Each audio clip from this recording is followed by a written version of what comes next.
Rejoice, it's finally here. Rebel Moon Part 2, the movie no one's been waiting for, a sequel to the movie nobody liked. And man, if you can believe it, somehow Part 2 is even worse than Part 1.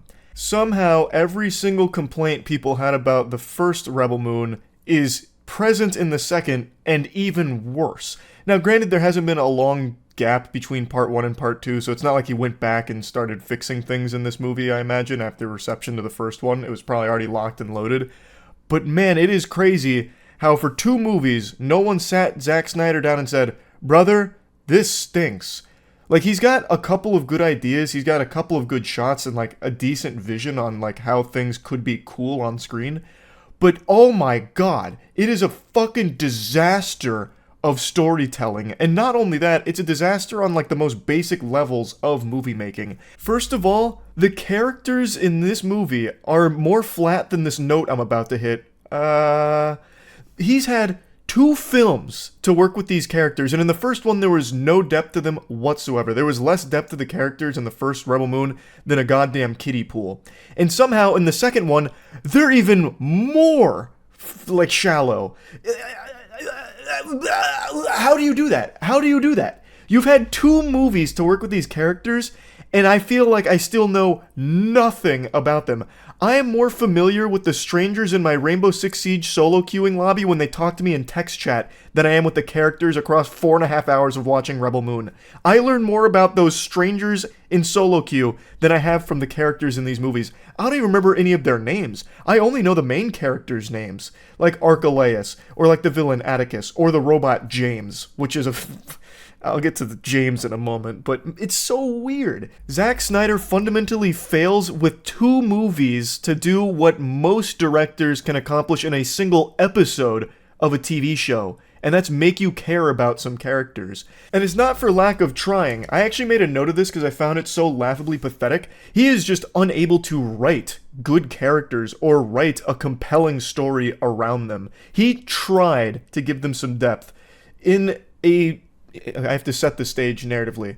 So this movie is all about, oh, super surprise, the big bad guy from Rebel Moon 1 isn't dead. We knew that. He's coming back. They have 5 days now to prepare the village and, get the grain protected and have this big war that's going to unfold on this planet.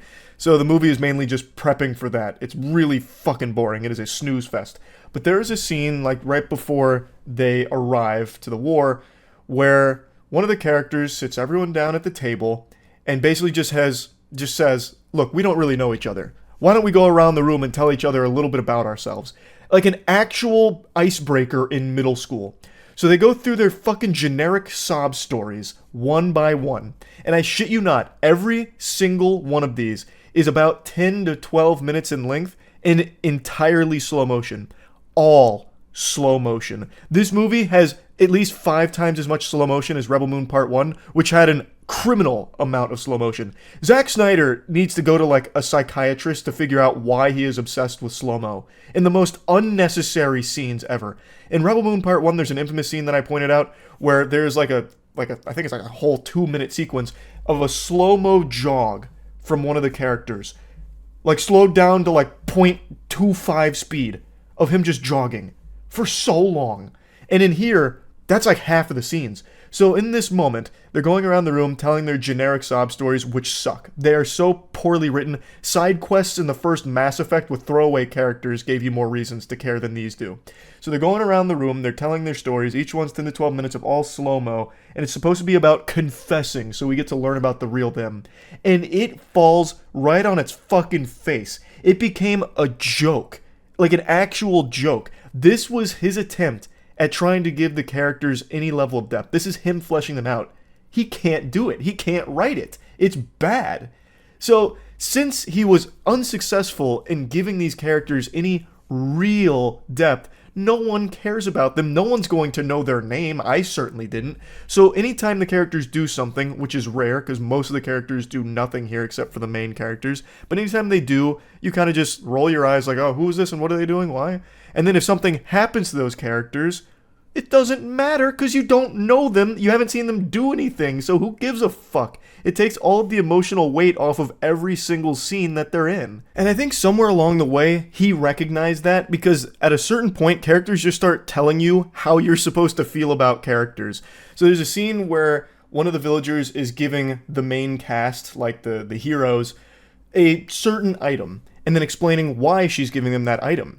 And it's like, oh, for your bravery, your no-quit attitude. There's not a mean bone in your body. You always wear the nicest smile, and you got real stars in your eyes, champ. We love it here.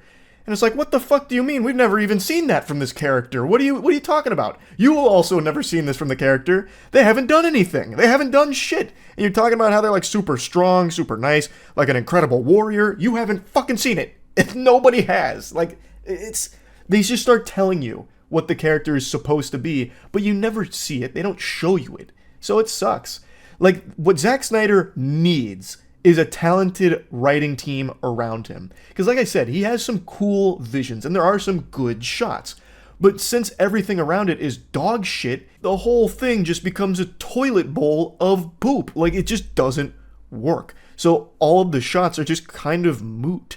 If he had a team of writers around him that kind of wrangled in his visions and like actually fleshed them out, I think he could have something here with Rebel Moon.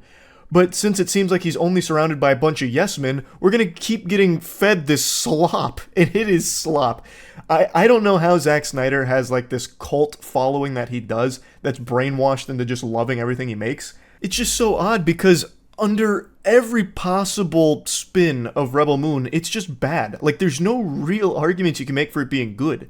Even at the most basic level of action, it fucking fails at. It's boring. The action in Rebel Moon 1 was better, genuinely better, than what's here in Rebel Moon 2. Even though this one is all about a war. Like, how do you make a war movie this lame? It's just a bunch of people firing from the hip in slow-mo, so just a bunch of lasers, beep booping all over the place, and you don't really get to see anything interesting. There's a fucking character that uses dual lightsabers. Like, how do you fumble that? That is the easiest recipe for just fun on screen, and still, her scenes with the dual lightsabers are terrible. She barely does anything with them. She does like a couple of moves like this and that and nothing else. And she loses, like, the entire time to just random grunts. And that's supposed to be, like, one of the main heroes there. This ultimate warrior. It's just pathetic. Like, it is boring action. Aside from a couple of decent moments. Like, there's a couple of moments in these slow-mo sequences that I was like, oh, that's kind of cool. If it wasn't surrounded by 50 other minutes worth of slow-mo, this one actually probably would have stood out. I bet if you took the slow-mo out of this movie, you would have cut its runtime by about 40 minutes. And I'm not even really exaggerating. I actually think you would have taken a huge chunk out of this movie if those slow-mo scenes were just normal speed or just used more sporadically. It's baffling. It's truly nuts how much slow-mo is in this movie. Like, I can't overstate that. But yeah, it takes so much of the impact and intensity out of a lot of these fight scenes. So really nothing in this film lands. Like, actually nothing. Now, I mentioned the robot James earlier, and I think he is the best example for just how bad and how all over the place Zack Snyder's brain is with Rebel Moon. James is a robot who actually has something cool about him. He's got, I don't want to spoil it, but he's got an interesting element that isn't present in anything else in Rebel Moon. And instead of exploring that part, which they only briefly drop, they instead just sideline him to a character that wears antlers and is occasionally just in the background looking at things. That's his whole presence in Rebel Moon. All he does is like look at shit from the sidelines and he's like, And then he eventually talks to our main character for like maybe a minute or two, and he reveals that really interesting piece of lore about him, and it's never addressed again. And instead, he pops up one more time in the middle of their climactic battle where he just, like a fucking turret, goes in a circle shooting people, and then he like punches a guy and then blows up a tank, and then he's gone again until the end of the movie, and then he's wearing his antlers again. He's like, I think I might want to help. Clearly, he's trying to get James into the fold for the third movie, because apparently Zack Snyder wants to make 6 of these bitches. God only knows why. I have no idea why. They are terrible and looks like only getting worse. But because Zack Snyder's all over the place, he has so many different pots on the fire. He's losing track of them, is what it seems like. James is a character that was introduced in the first Rebel Moon that I thought could be interesting, only to be completely forgotten. And in this film, they bring him in pretty early, like they show you him, and I thought, oh, he's probably going to play a pretty decent role in this film. Only to be completely forgotten again until the end of the movie with that little scene with the main character and then his hero moment. And then he even strikes legitimately a hero pose, like an actual hero pose, superhero. So it's like Zack Snyder keeps forgetting where things are or what things are going on in these movies because he's probably too focused on how to put more fucking slow-mo in it. It's just so poorly done from top to bottom. I can't think of anything in this film that makes it worth watching. It's a slog. And even like what's supposed to be the big payoff with this massive battle sucks. It's boring. Anyway, I'm not going to keep ranting about Rebel Moon Part 2 here, but I do also want to mention something, the name Scargiver. So Rebel Moon Part 2 is called Scargiver, and do you want to know why? Because fuck you, that's why.